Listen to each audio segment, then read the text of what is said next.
Hello and welcome back to another update where I cover the latest developments throughout the front line in the Russo-Ukrainian war. It is your host Weeb Union, and in this one we have several Russian advances across the front line. In the north near the Kupiansk section of the front line, the Russians have advanced south of Berestove. In the Kurakhove section, the Russians have advanced in the northern flank of the settlement and within it itself. The Russians have also made a significant breakthrough in the southern section of the front line. Starting out in the south near the Velyka direction, the Novosilka direction, the Russians have broken through the defenses of the Ukrainians, capturing several of them and occupying half of Novosilka, pushing the Ukrainians out of the settlement and fighting over the remaining bits of it. With this, the Russians now operationally encircle Velyka Novosilka. If we have three different levels of encirclements, the first level, the harshest one, is a complete encirclement. You can call it CE. Then there's the second one, which is an operational encirclement, which is when all of the supply lines in and out of a settlement is under direct fire control of the opponent.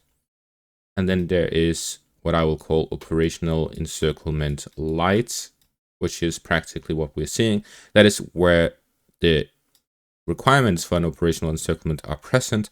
However, if we take a look at it from the distance perspective, we can see that towards the road connecting towards Velyka Novosilka, there's approximately 3.5 kilometers distance between the front line and that road. That means the Russians do have fire control of it with tanks, artillery, FPV drones, and so on.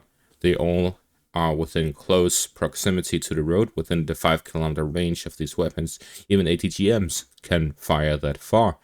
This means that the road is under Russian fire control, but mortars and small arms fire is too far away. This means although it is operationally encircled, there may be some passage through, depending on the line of sight and many other aspects. This means that the Ukrainians can use it, they'll take losses while using it, but it'll not be as bad for the Ukrainians as if there was a complete operational encirclement where the Russians would be within such close proximity that they can use small arms fire to hit any trucks driving through, or that they can do a raid going into the road and then back out again without any issues. Then there's also the possibility of supply through the fields. This will likely happen mostly in this small gap here, which again, the smaller the gap in which supplies can go through, the easier it is for Russian reconnaissance drones to just cover that section of the front line, artillery to constantly hit that position, and thereby losses for the Ukrainians to resupply significantly increases, and this resupply capabilities of the Ukrainians significantly decreases. However, in conclusion, it doesn't really matter too much if it's the one or the other type of operational encirclement. In either case, it is going to be extremely costly for the Ukrainians to hold on to their positions here near Velyka Novosilka, and it's likely that the Russians will gain control of it very soon. And with that, the Russians will fight over the fortified positions of the Ukrainians in the high ground northwest of Velyka Novosilka, following which they have to pass through a final line of defense, after which the Russians will then have full control over the southwestern outskirts of the Donetsk region, as the Ukrainians will be unable to hold on to those positions for much longer. This will also lead to the Russians in the Kurakhove direction, in the meantime, gaining full control over the settlement. We see this with the apartment complex buildings now being stormed by Russian forces. The fighting has now started within those, and the Russians have gained control over a small portion of those so far. At the same time, the Russians stormed Selydove, capturing the fortified positions north of the settlement, and with this, Kurakhove itself is now also operationally encircled. This both happened on the same day, same time. The Russians operationally encircled both settlements at the same time. It is very likely that through the month of December, the front line will be aligned more towards Pokrovsk, and the Russians will gain control over the majority of the southwestern parts of the Donetsk region, which will then lead to the siege of Pokrovsk beginning. It will likely begin this month. According to a Russian drunkard who, when sober, makes some really good predictions, analysis, and has really good information because he has a lot of contacts within the Russian army.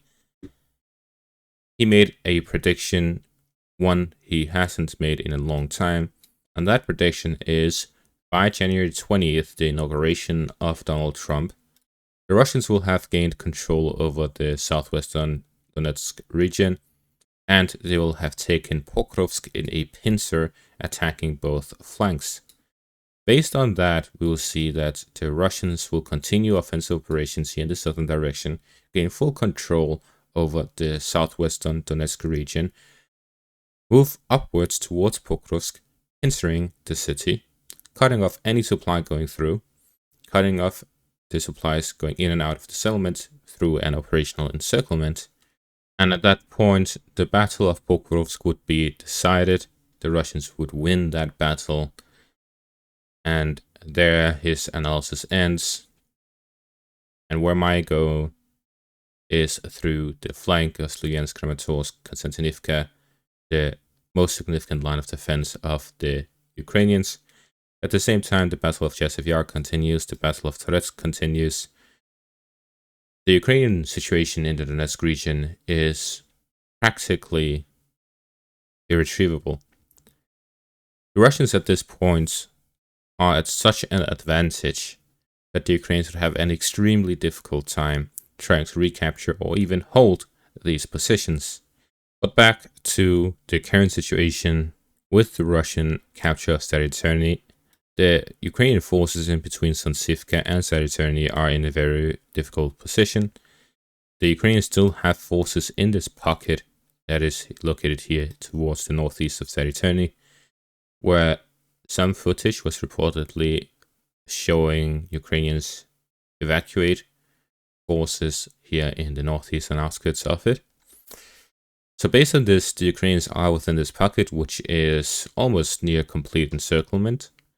And based on this, the situation just continues one pocket after another for the Ukrainian forces. In Sontsivka itself, geolocated footage confirms the Russians have managed to advance to the northern parts of it. So fighting continues over the remaining parts of the settlement, where the Ukrainians attempt to slow down the offensive operations of the Russians with full control over Sontsivka, closing the pocket here near Staryterny. The Russians can launch operations towards Dashna in the south and Shevchenko in the west to continue offensive operations following the capture of Kurakhove before the capture of Kurakhove. This is to limit the supplies in and out of the city and to force a Ukrainian withdrawal. Otherwise, they would be in a position where they could end up getting fully encircled.